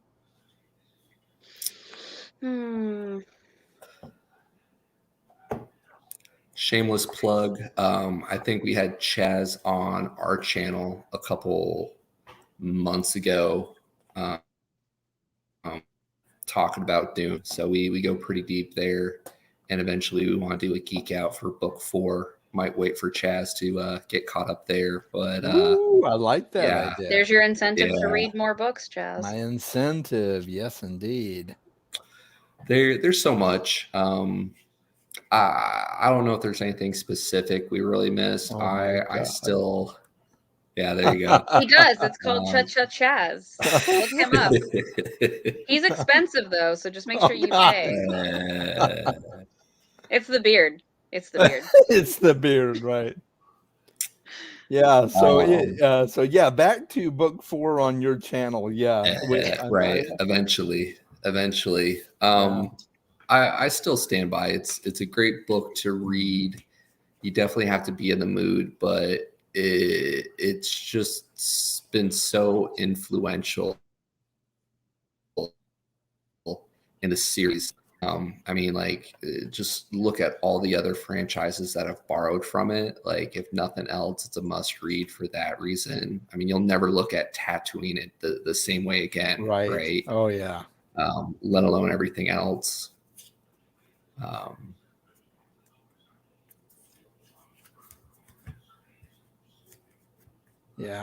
Yeah, definitely good stuff there, and yeah, its influence is widely felt in so many different sci-fi movies and things. Star Wars being one, like you mentioned. Thoughts on the music? I enjoyed it. In the movie, it was great. Yeah, I liked it too. I'm a big fan of Hans Zimmer to begin with. But yeah, the music worked really well for the movie. I will say, that I am still a huge fan of the soundtrack in the original Dune movie. The Toto soundtrack, Carl. I haven't seen that. Yeah, you need to see it, Ariel. I really need to see that. It's a fun sci-fi movie. It's not a great adaptation of Dune, but it's a fun movie to watch, and the soundtrack is awesome. So it's got Jean-Luc Picard in it. Like, yeah. What more do you need to know? Really? Yeah, he plays Gurney Halleck. In the oh, did you tell me that? I think I feel like you might told have, me but that. maybe I'm not sure. Yeah. Somebody told me that. Yeah. I feel like it's on one of the streaming services. I want to watch it eventually. I think it's on HBO Max. I'm pretty sure. So, or at least it was for a time. I'll find it and watch it eventually. I own it. I've watched it probably like 10 or 15 times. Honestly, you've probably watched it more than that. Yeah, probably so. Yeah. Yeah. The Toto one is great. But yeah, this was an equally good soundtrack. Paul's journey is similar to Vader's. Yeah, it is. I can see that. Yeah, I agree with that. I'm not a big fan of Star Wars, so. Oh, Ariel, I don't know about that. I'm just kidding. I'm a Star Trek fan through and through. I like Star Trek too. Yeah. Star Wars is here. Star Trek is just slightly below it. I'm a big fan of both. Star Trek is here, and you can't see Star Wars because it's not there. Oh, okay. Yeah, and Doctor Who is like. Well, yeah, obviously here. Doctor Who is like here. Yeah. Doctor Who for the win for everything. Yay! Alon Z. Let's see. Or Geronimo, depending on. Or Geronimo. I prefer Alon Z, but Geronimo's cool too. I'm a 10th Doctor guy. I like the 10th Doctor the best. I like all the Doctors. I don't think there's a Doctor that I really dislike. Yeah. A lot of people dislike Eccleston, and I'm just like, do you dislike I like him? But like, I feel a lot of people dislike him because they think he's boring, and I think what it is that they had such a low budget first out, is that he's like all his special effects are really cheesy, which I think I love it more. Like, and somebody was like, well, he's not hot. And I'm like, so? Capaldi's not hot either, but he was a good Doctor. Right. Yeah, exactly. So, Harfoot, I love all the stars. Wars, Trek, Gate, and Search. Okay. I like Stargate. I like Stargate a lot. Stargate is good too. I never got into the series, but the movie was great, and I learned to do a flat top after the movie. Nice. That's cool. Carlos said, I wish there was one. I wish there was at least one memorable melody a la the opening to Star Wars. Yeah, that's true. The original Dune movie definitely has a memorable melody, whereas this one doesn't necessarily. I mean, maybe there will. Maybe as I listen to the soundtrack more, it'll grow on me. But the Toto soundtrack, you definitely know when you're hearing the Toto version for Dune. Do you listen to it often? No, not very often, but every once in a while, like there'll be sometimes I'll be listening to some songs on the radio, and I'll hear a hook from that Toto song in in one of the songs. I'm like, oh, that was from Dune. Yeah. So yeah, Do you guys it's very memorable. do you guys Dun, listen to music dun, dun, when you read? dun, dun, dun. Oh, sorry. I'm Do you guys listen? serenading you now. Do you guys listen to music when you read? Too busy listening to my audiobooks. Yeah, Oh, okay. I need silence. Like I'll put on like a fireplace on YouTube or something like that, some ambient noise. But I don't listen to music. I No. can't read in silence. It's gotta like I listen to a lot of like 1930s to 1950s music. Oh Like yeah. ragtime, some jazz, some swing. Mhm. That's like my go-to reading music, no matter what I'm reading. Which when you're reading something scary and like Frank Mhm. Sinatra singing, it's really strange. But but it's either that or I'll put Doctor Who on, which is bad because then I'll watch it. But like I'll put something on that I've seen a million times just for noise in the background, or I'll do like you, I'll put ambient noise on. But Mhm. sometimes the ambient noise needs to have that like like you can watch a video that's like a fireplace and then it's got like the muted music in the background, Yeah. like something like that. I have to have some sort of music playing or I can't read. But if it's an Makes sense. audiobook like Carl, it's not a problem because I'm actively listening anyway. Right. It's like I can't pay attention to the page if I'm not hearing something. Makes sense. Yeah. You know, Josh has a good question here. We talked about the evils of humanity. What about the Fremen commitment to doing everything for the good of the tribe over that of the individual? What do I you guys really think? like that. I really like that. I feel like people that are raised in big communities like African culture, for example, they're a tribe. They're not just raising their families. Their tribe is they're raising the children. They're doing everything for each other, not oneself. And then you got people who were raised in colder climates where it's all for one and one for all. It's Right. it's the dynamic of, are we doing this for we, or are we doing this for me? Yeah. And Right. I think it's more important for I think we is better than me. Yeah. I automatically thought of the Spock quote, right? The needs of the many outweigh the needs of the few or the one. I love that. Yeah, For sure. it's one of my favorite quotes ever. You know, back. Yeah, he's got it tattoos on his chest right here, guys. You'll see that on his OnlyFans. Oh my god! Gotta move the beard to find it though. How did you know? No, I'm just kidding. Yeah, the Fremen are definitely a nice contrast to like the Harkonnens, right? Where they're very much about like us. The Fremen are all about not just the tribe but the planet, right? Like they're very much in tune with their whole ecosystem, and everything they do is not only for the tribe but for tomorrow's or their grandchildren's tribe. Making sure that they have that. Yeah. And I think in a sense the we could do with a little tribalism. I'll just say my personal view. We could do with some tribalism, taking care of each other, doing what's good for humanity as a whole. There's a lot of individualism and selfishness in humanity, and we're in it together, and Elon hasn't gotten us off world yet, so yeah. Right. I don't know. He said that if the UN could actually give them reasons to give $6 billion a millionaire, that he would do something and make that happen. So like he might be giving us some money. That'd be cool. Yeah. Right. Do you guys think that these books are something that every person who loves fantasy should read? I do. Yeah. Just because of the influence on the genre alone. We talked a bit about it. Like it's definitely, I don't know. It's aged well, but it's definitely from a different generation. But you see the influence everywhere. Yeah. I agree. I think everyone who loves fantasy should at least give it a try.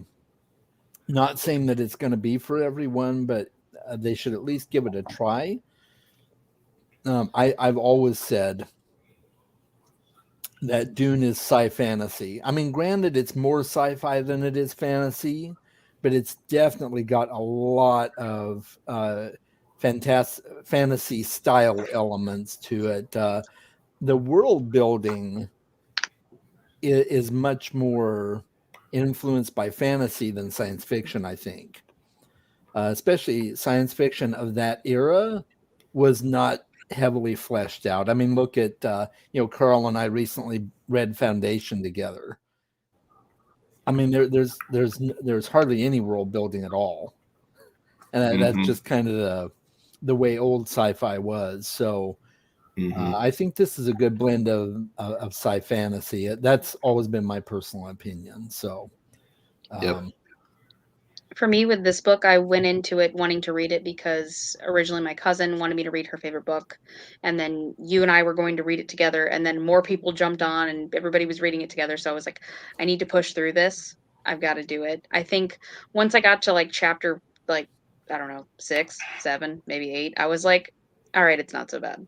But there's like a certain point in the book that I just never get past because I'm like, when is something going to happen? Yeah. But I think once you get past that point, it was pretty palatable. Like I gave it 4 stars in the end because I really liked the way the story went.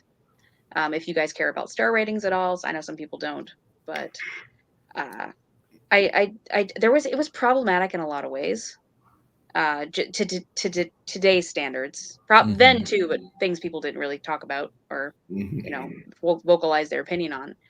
But I just, like I said earlier before we started rolling, if the book wasn't so famous, I don't think I don't think people would even care to read it, but I don't think I don't think anybody would give it a higher rating than 3 stars if you care about star rating. But especially I'm not. if it came out now.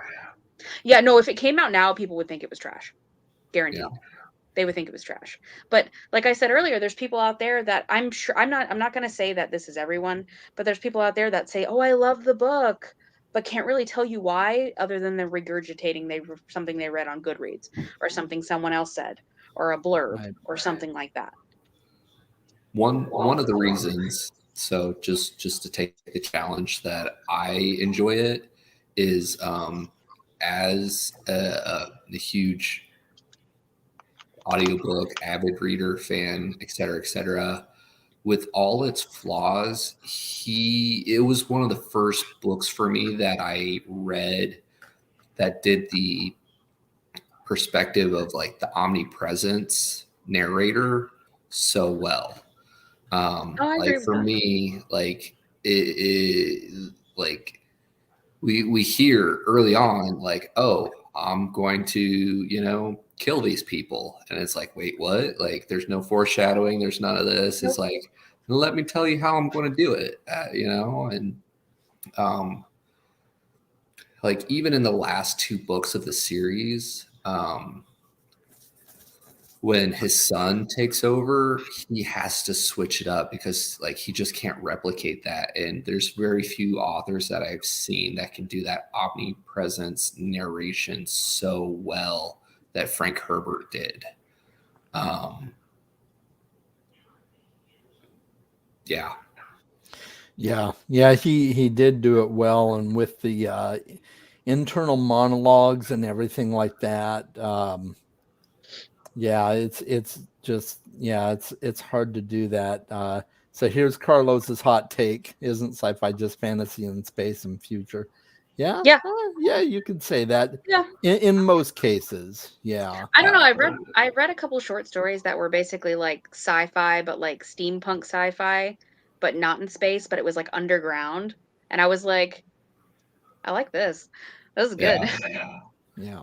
I would say yes, but like for me, sci-fi has to be relatively plausible with at least how we understand science now. Not that we can work it out per se, but like it's based in science as So you need opposed to have to some fact. It can't be completely fantastical. yeah, even if you're just like barely scratching the surface these in my machines and it makes it work, like then we're in the fantasy. But if it's like, oh, like we ground these pixies up into this gel and this is gel, it has these chemical properties that allow us to shoot Ooh, death rays. pixie hair gel. Okay. That would be Yeah. something. Would it be There we glittery? go. Yeah. So one thing that I thought was interesting, going back to the inner monologues real quick, the internal monologues served a huge portion of the book's story, to really get the thought processes. That's really hard to translate to a movie. The original movie did have the internal monologues, and I thought it worked pretty well. Yeah. But it was interesting. I noticed a few times that they used information from the internal monologues in this movie. They made it like the captions on the screen, like when Kynes was helping them fit their suits, and she realized that Paul's was already fitted properly. In the book, Because it's he's an Muad'Dib. yeah, right. In the book, it's an internal monologue, but in the movie, she just kind of mutters something under her breath, and it's translated, he shall know our ways as if born to them. So I like the way they handled that in the movie, but I think the book was very heavily served by the internal monologues. When it comes to movies and TV shows, when they do like an actual internal monologue where you're hearing someone's thought, that person becomes like the fixed narrator. And I'm really glad they didn't do that in this case. Yeah, true. Very true. Okay. The hot take was your comment on Dune not being okay. What if it came out today? Yeah. Okay. Yeah. And that's What did it say? pretty, I missed it. I'm sorry. It went by really fast. the hot take was your comment about Dune not being what it is. If it came out today, it would be looked at differently. Yeah. Yeah. And I think that is true to a point. People are much more critical about some of the stuff that's in Dune nowadays than they were back then. Like I'll just say it. There are times where this book is very misogynistic. There are times, Duke Leto especially, like the entire book. But go on. well, right, yeah. So it is very male focused, but I mean like overt misogyny, like some of the comments that Leto makes to Jessica. I'm like, dude, what the hell? So yeah, there's stuff like that would not be acceptable if it was written today. So, Or it would have had to been written in a very different way for it to be acceptable. Yeah, very true. Like nowadays, it would definitely need more tact. Yeah, absolutely. So we've got two comments. One from Josh. I don't know if you want to go there, but the book has some interesting things to say about religion. Interesting twists on the theme of Messiah. And Mike wants us to go there too. So yeah, let's stirs the pot with a spoon. Yeah. So, go for it, Carl. I was about to say, kind of ties into some of the comments you guys were just making earlier.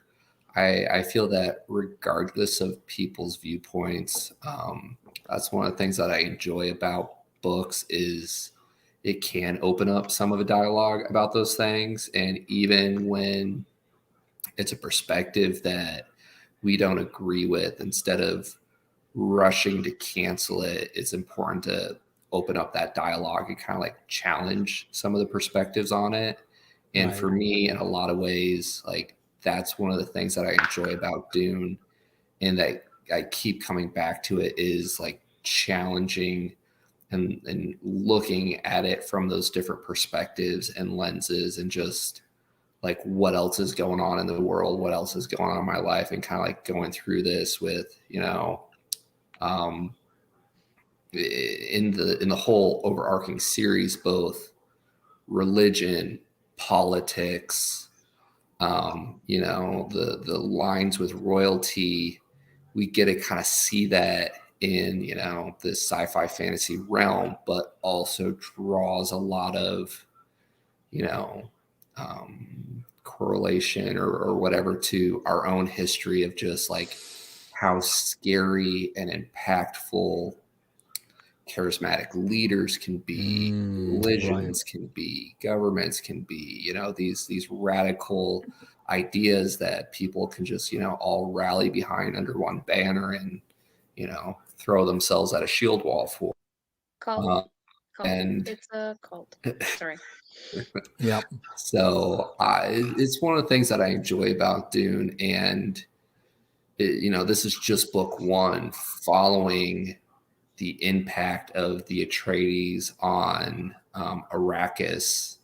The next couple books forward is really interesting, because I think book one takes place maybe, was it like over a decade, give or take? I'm trying to think of how old Aaliyah ends up being towards the end.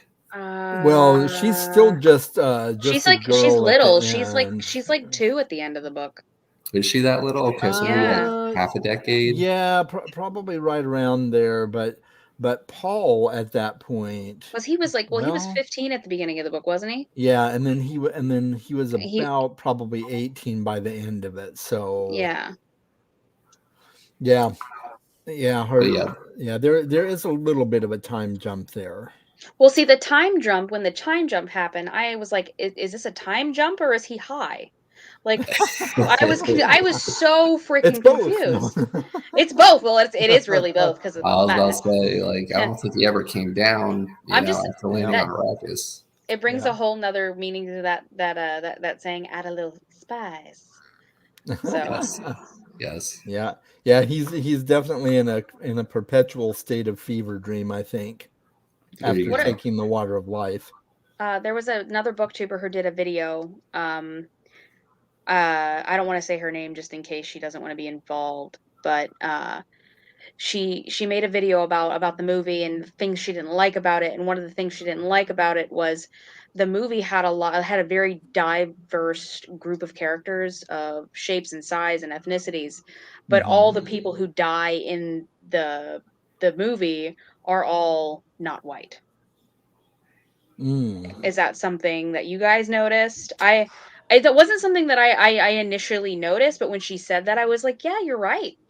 But all the people who die in the movie die in the book. Like the characters are dead anyway. But her thing was like the main characters that aren't dead are the white ones. Is that something you guys noticed, or something you want to comment on? I don't know that I noticed it, but I guess, like,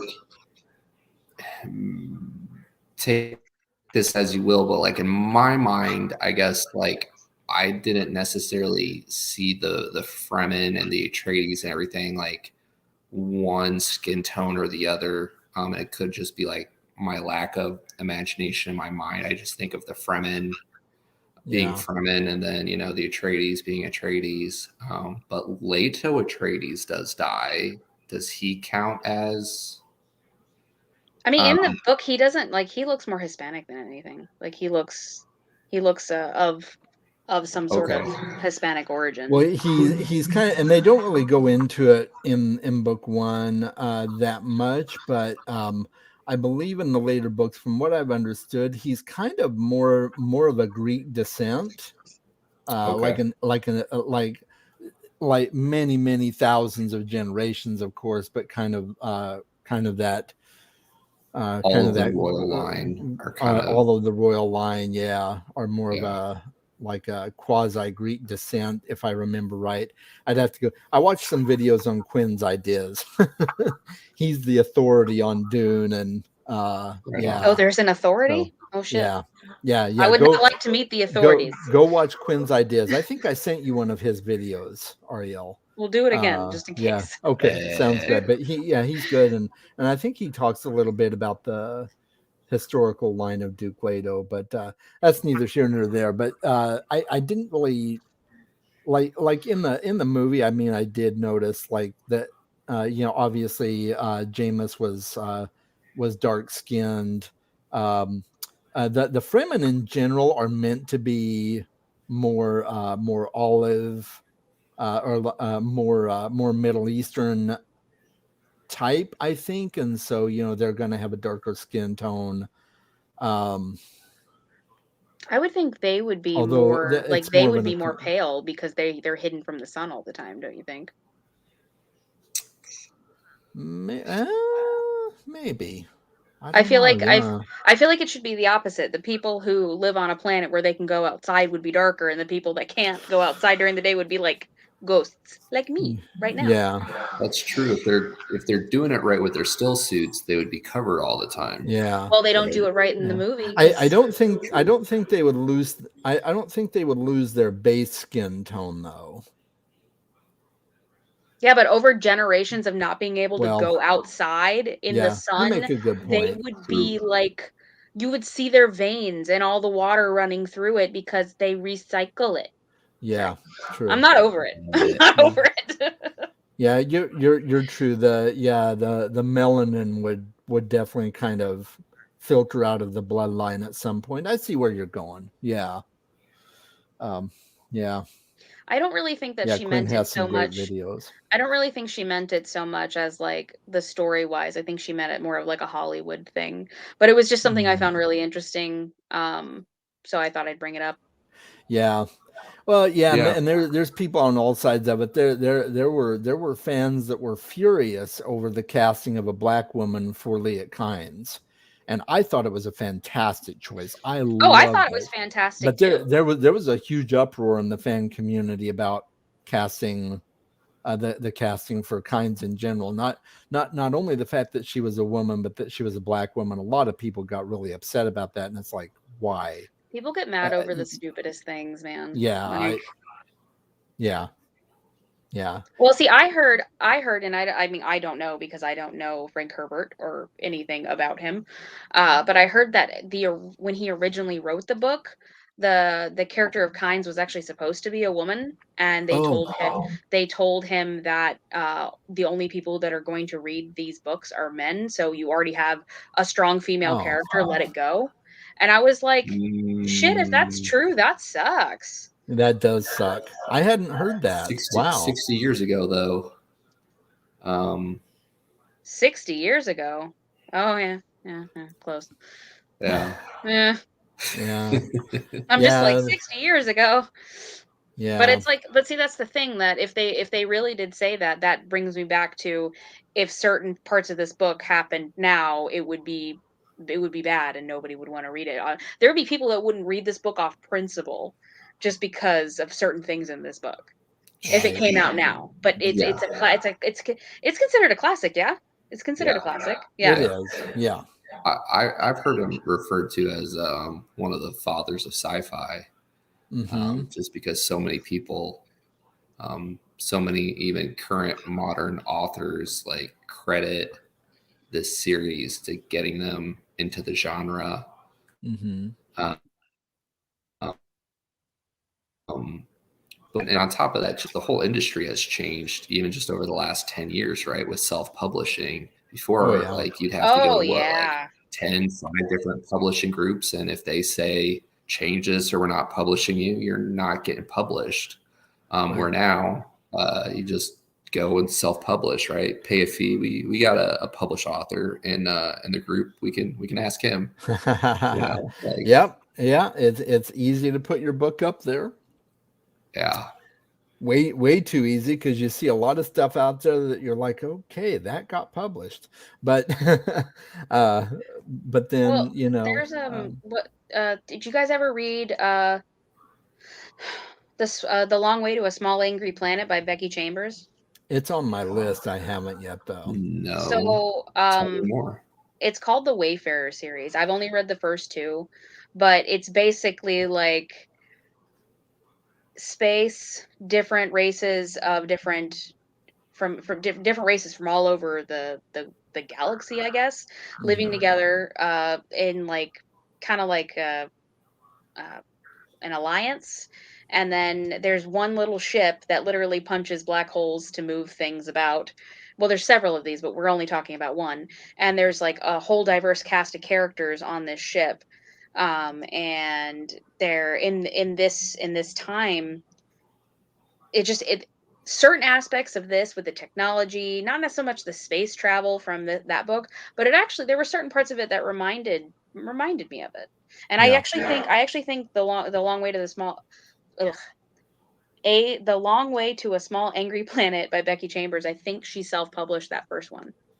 Okay. And Oh, I haven't heard I don't that. know if she ever read the book, but a lot of the things with the technology and stuff like that, like I could see it. I could see the influence.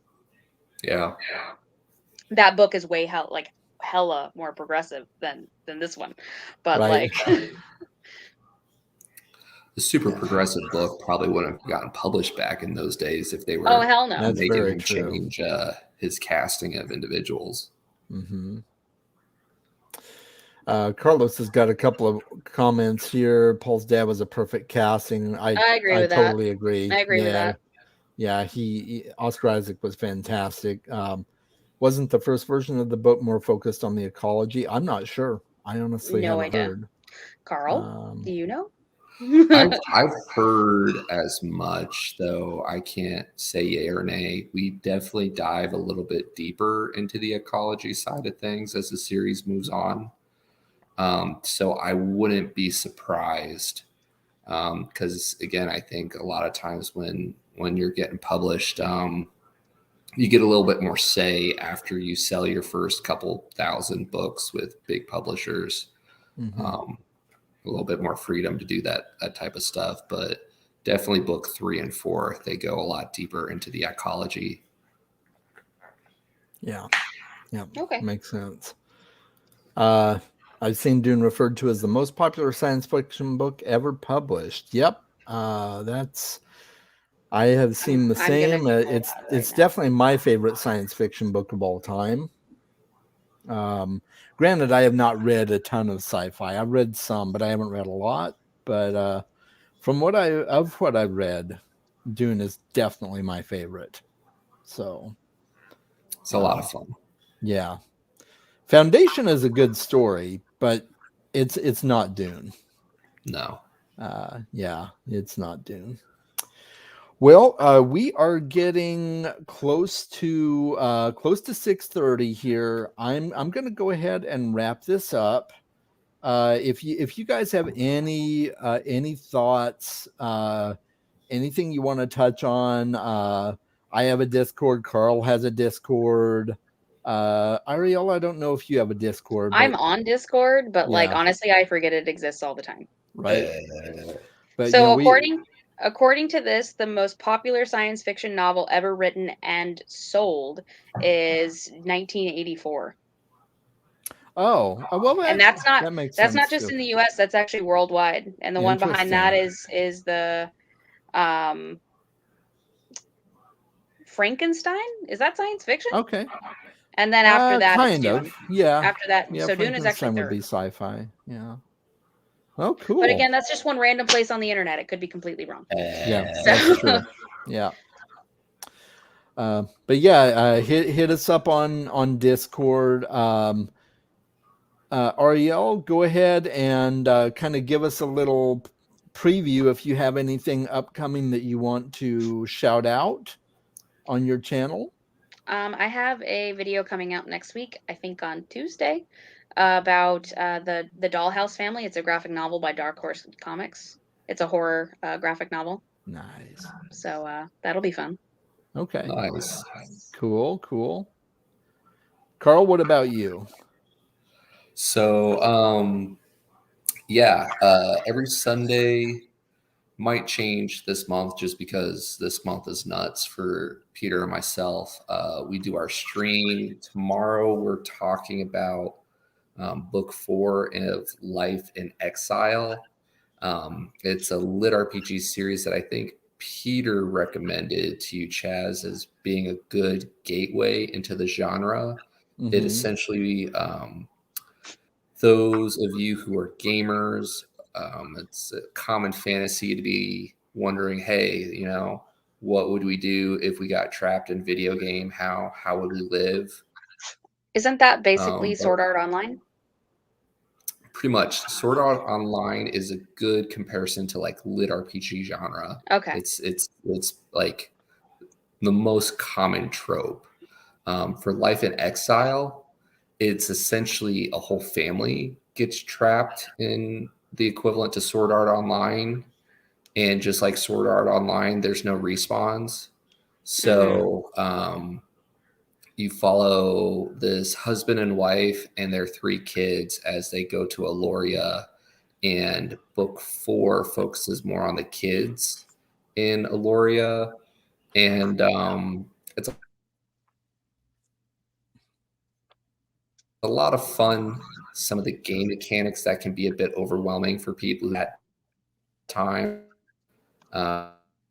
But yeah, looking forward to finally getting back to that series. And then we're actually doing a bit better about getting our streams posted. So check it out on our YouTube channel to see the upcoming ones, and always looking for new books to add to our upcoming Geek Out streams.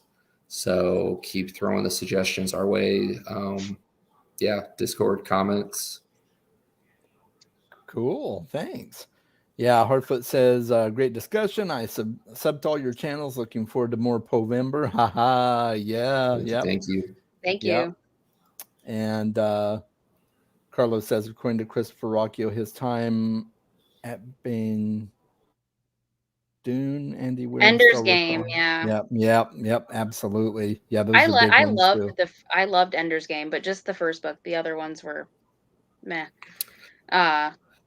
The other ones were harder for me too. I think like I'm with you. Like I got hooked on Ender's Game, and then I think it's Speaker of the Dead is the second that's the next one. Yeah, that one was another one that I had to come back to 2 or 3 times before I could finally get through it. But then the series picks up a little bit. I mean, I honestly thought Ender's Game would have been a perfect standalone. I think they should have. I think you should have left it alone, to be honest, because I was really let down with the rest of them. I was like, we could have. Totally different, right? Yeah. Like, yeah. It felt like a standalone to me, and I just stopped there. I haven't done the others, but actually, the series kind of goes along the track with Dune, where it's much more philosophical. If you really want to work, you know, your mind and thinking about, you know, morality and all these other things, great. If you rather just escape into space battles and, you know, like combat and all that good stuff, just stick with Ender's Game. Yeah. So I don't know. Ender's Game is another one of those books that if it was written today, it would have been totally different. Like people would have received it totally different. Yeah. And I can see that. What's his name? Orson Scott Card? Is that the author's name? Yep. Yeah. He's one of those authors that people are always like, great book, problematic author. Like he's always on the problematic author list. Never fails. Yeah. Yep, he definitely is. Well, this was fun, guys. I had a lot of fun. Yeah, this was fun. Stay tuned, everybody. If you're watching the Chaz pipeline, I will be having the Chaz pipeline. The Chaz pipeline. I will be having my Chaz. I like that. I like that. We will be having the monthly wrap up for October coming out soon. I've got a couple of book reviews I've got planned. One is for Song by Jesse Teller, great book, and I'll be sending up a review for that. So more fun stuff to come in the future. And I think this will be where we sign off. Thanks everybody for joining in the chat, and take care. Read more books. Where am I pointing? Yeah, read more books. Yeah, you guys read more books too, you know. Follow Chaz's OnlyFans. Take care. Bye now. Bye.